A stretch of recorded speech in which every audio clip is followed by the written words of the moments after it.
Hello guys, digital marketing knowledge में आपका स्वागत है दोस्तों। और दोस्तों आज की वीडियो में मैं आपको बताने वाला हूँ भारत की एक ऐसी दवाई कंपनी के बारे में।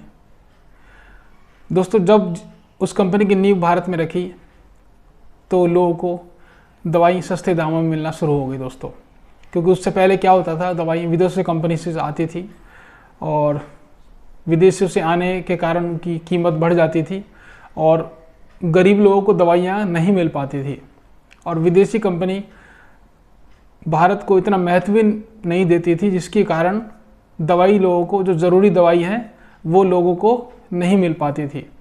लेकिन जब से इस कंपनी की शुरुआत भारत में हुई दोस्तों, भारत देश की तीसरी सबसे बड़ी फार्मा कंपनी है। जब से इस कंपनी की शुरुआत हुई दोस्तों, लोगों को दवाई सस्ते दामों में मिलना शुरू हो गई। तो दोस्तों आज हम जानेंगे सिप्ला लिमिटेड कंपनी के बारे में। आज की वीडियो में हम बात करेंगे इसकी हिस्ट्री के बारे में और इसके बारे में सारी बात करेंगे। तो दोस्तों आज की वीडियो को शुरू करने से पहले हमारे चैनल को सब्सक्राइब करें और वीडियो को लाइक करें। दोस्तों चैनल को ज़रूर सब्सक्राइब करें और वीडियो को ज़रूर शेयर करें, क्योंकि दोस्तों जो भी हम मेहनत करके कंटेंट तैयार करके आपके सामने लाते हैं तो दोस्तों इसलिए इस वीडियो को शेयर करें, क्योंकि इस सब चीज़ में काफ़ी मेहनत लगती है, काफ़ी एफर्ट लगता है। तो प्लीज़ हमारे चैनल को सब्सक्राइब करें, वीडियो को शेयर करें। तो दोस्तों आज हम बात करने वाले हैं सिप्ला लिमिटेड कंपनी के बारे में। दोस्तों सिप्ला लिमिटेड इंडिया की एक मल्टीनेशनल कंपनी है जिसका हेडक्वार्टर मुंबई में है और यह देश की तीसरी सबसे बड़ी फार्मा कंपनी है। दोस्तों इसकी हिस्ट्री के बारे में बात करेंगे तो दोस्तों सिप्ला कंपनी की स्थापना ख्वाजा अब्दुल हमीद ने 1935 में की थी, केमिकल इंडस्ट्रियल फार्मास्यूटिकल लेबोरेटरीज़ के नाम से। और दोस्तों जल्द ही 20 जुलाई 1984 को कंपनी का नाम बदलकर सिप्ला लिमिटेड कर दिया गया। दोस्तों खास बात यह है कि ख्वाजा अब्दुल हमीद ने जर्मनी में अपनी केमिस्ट की नौकरी छोड़कर ऐसे समय में भारत में इस कंपनी की नींव रखी, जिस समय इस कंपनी की भारत के लोगों को बहुत ही ज़्यादा ज़रूरत थी। दोस्तों उस समय क्या होता था, जब छोटी से बड़ी बीमारी तक के लिए लोगों को दवाई नहीं मिल पाती थी, इसकी वजह से उनका इलाज नहीं हो पाता था और बहुत से लोगों की डेथ यानी एक्सपायर हो जाते थे। लेकिन इसके साथ ही पश्चिमी देशों की दवाई भारत को इतनी महंगी मिलती थी दोस्तों, वो खरीद नहीं पाते थे क्योंकि वो काफ़ी कॉस्टली थी।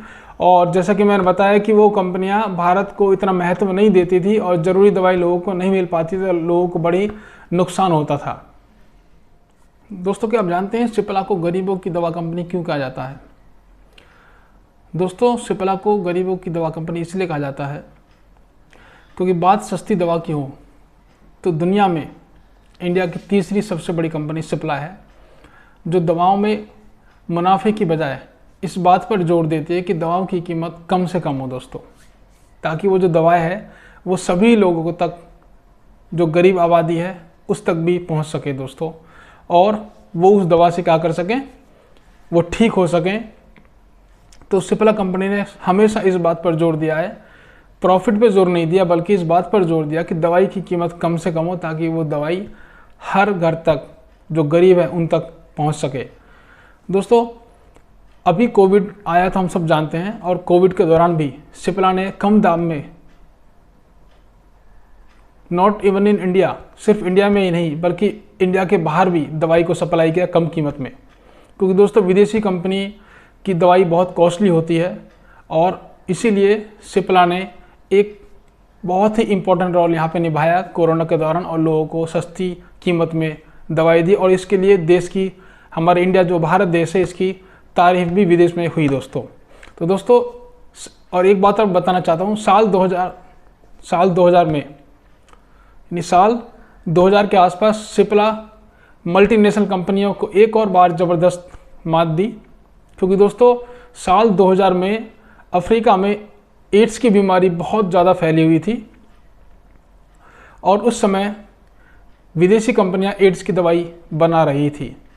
और दोस्तों विदेशी कंपनियां एड्स की दवाई बना रही थी और वो दवाइयों की कीमत बहुत ज़्यादा थी, लोग खरीद नहीं पा रहे थे दोस्तों। उनको दवाई खरीदनी पड़ रही थी $12,000 में, जो कि बहुत बड़ा अमाउंट है और लोग खरीद नहीं पा रहे थे। और दोस्तों सिप्ला कंपनी ने इसमें एंट्री ली और सिप्ला कंपनी ने एड्स की दवाई को बनाना चालू किया। और जो दवाई विदेशी कंपनियां $12,000 में दे रही थी, उन्हीं दवाई को सिप्ला ने $300 में लोगों को उपलब्ध करा दिया दोस्तों।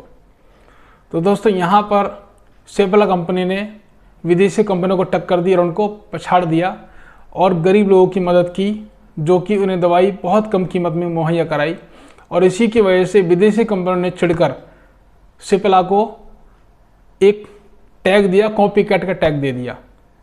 दोस्तों सिप्ला कंपनी किन किन दवाओं को डेवलप करती है दोस्तों, ये मैं आपको बताना चाहता हूँ।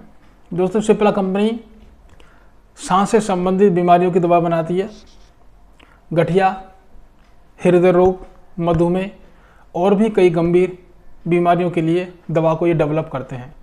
तो दोस्तों इसके हिस्ट्री के बारे में जाना और इसको गरीबों की दवा कंपनी क्यों कहा जाता है ये भी हमने जाना। तो दोस्तों आज ये नौबत आ गई है कि सिप्ला कंपनी बिकने की कगार पर है दोस्तों।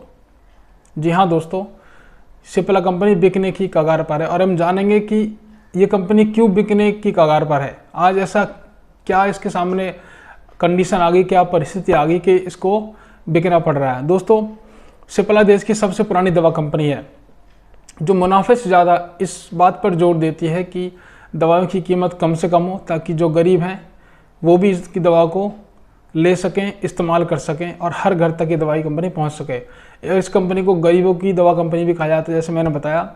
लेकिन अब यह कंपनी बिकने जा रही है। साल 1935 में यानी आज़ादी से पहले इस कंपनी की डील अगर ब्लैकस्टोन एक इक्विटी फर्म है, अगर उससे हो जाती है तो इस कंपनी जो सिप्ला कंपनी है इसकी कमान एक विदेशी कंपनी के हाथ में चली जाएगी दोस्तों।